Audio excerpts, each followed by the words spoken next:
नमस्कार दोस्तों, मेरे चैनल में आप लोगों का एक बार फिर से स्वागत है।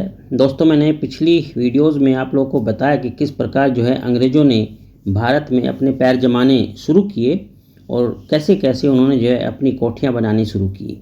इसमें मैंने आप लोगों को अपनी कई वीडियोस जो है पहले दी हैं।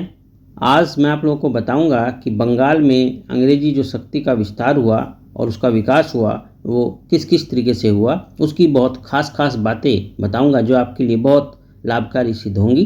तो आप इस वीडियो को ज़रूर अंत तक देखना, क्योंकि इसमें बहुत इम्पॉर्टेंट चीज़ें मैंने यहाँ बड़ी मेहनत से सर्च करके आप लोगों के लिए रखी है। तो चलिए मैं स्टार्ट करता हूँ। बंगाल में अंग्रेजी शक्ति का विस्तार एंड विकास। बंगाल में जो वहाँ के सूबेदार शाह शुजा थे, उनके दरबार में एक चिकित्सक थे जिनका नाम था ग्रेबियन बांटन, और इन चिकित्सक ने जो है इनकी बड़ी सेवा की थी सूबेदार शाह शुजा की। और इसी की वजह से जो है 1651 में जो अंग्रेज़ थे उनको बंगाल में एक व्यापारिक छूट मिली। और वो किसकी वजह से मिली? वो इन ग्रेबियन बांटन के सेवा जो इन्होंने की शाह शुजा की, उसकी वजह से प्राप्त हुई।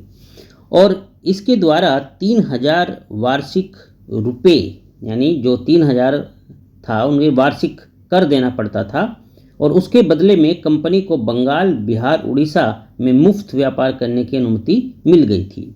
अब बात आती है सन 1956 की। 1956 में कंपनी का दूसरा निशान जो है मंजूर किया गया, और इसके तहत उनको बिना किसी बाधा के, यानी अंग्रेजी कंपनी को बिना किसी बाधा के अपने व्यापार करने की अनुमति जो है पुष्टि कर दी गई थी। लेकिन जो शाह शुजा के उत्तराधिकारी रहे, उन्होंने इस निशान को अपने ऊपर लाजमी नहीं समझा, और उन्होंने इस बात की मांग की कि जैसे बाकी सौदागर जो है कर देते हैं, वैसे ही ये अंग्रेज़ भी जो है अपने व्यापार को बढ़ाने के लिए वे कर देंगे। कंपनी ने शाइस्ता खां से 1672 में एक फरमान प्राप्त किया, जिसमें उसे कर अदा करने से मुक्ति मिल गई थी। अब अगर हम बात करें सन 1680 की, तो इसमें जो बादशाह औरंगजेब थे उस समय, उन्होंने एक फरमान जारी किया, और इस फरमान में उन्होंने जो है आदेश दिया कि कोई चुंगी के लिए कंपनी के किसी भी आदमी को तंग ना करे और ना उसके व्यापार में कोई रुकावट डाले। इसी आदेश में उन्होंने एक बात और बोली थी, वो थी कि अंग्रेजों से 2% चुंगी के अतिरिक्त 1.5% जजिया के रूप में भी लिया जाएगा।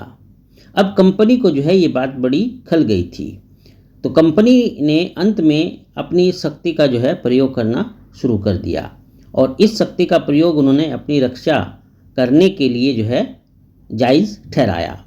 इस प्रकार 1686 में, सन 1686 अक्टूबर के महीने में अंग्रेज़ों ने हुगली को लूट लिया।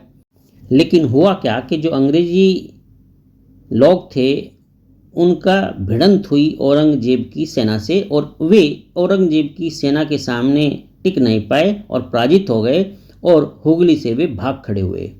और इस बीच जो है वे इस हुगली को छोड़कर नदी बहाव की ओर चलकर नदी के मुहाने पर स्थित एक द्वीप था जिसका नाम था ज्वरग्रस्त द्वीप। इस ज्वरग्रस्त द्वीप में वो पहुंच गए, और यहाँ से जॉब चारनॉक, ठीक है ध्यान देना मेरी बात पर, जॉब चारनॉक ने समझौते की अपनी बातचीत शुरू कर दी औरंगजेब से। और इसका जो परिणाम होता है वो होता है 1687 ईस्वी की शरद ऋतु में, ध्यान देना, सन 1687 की शरद ऋतु में सुता नाती में जो है फिर से उनको लौट आने की आज्ञा मिल गई। किसको? अंग्रेजों की। कहाँ से? ज्वरग्रस्त द्वीप से, जो ये इनकी एक तरीके से समझौता हो गया औरंगजेब का उसके बाद।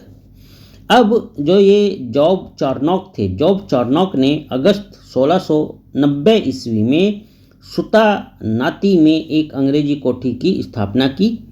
और इस प्रकार से अगर देखा जाए तो ब्रिटिश भारत की जो भावी राजधानी थी उसकी एक तरीके से यहाँ पर अब वो नींव पड़ गई।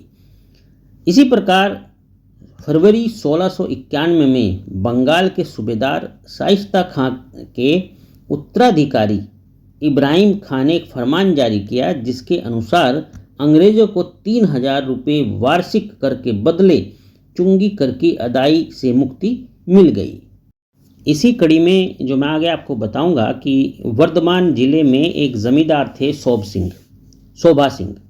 तो ये जो जमींदार शोभा सिंह थे, इन्होंने विद्रोह किया और विद्रोह के कारण अंग्रेज़ों को 1696 में अपनी एक नई कोठी की किलेबंदी करने की भी अनुमति उनको मिल गई थी।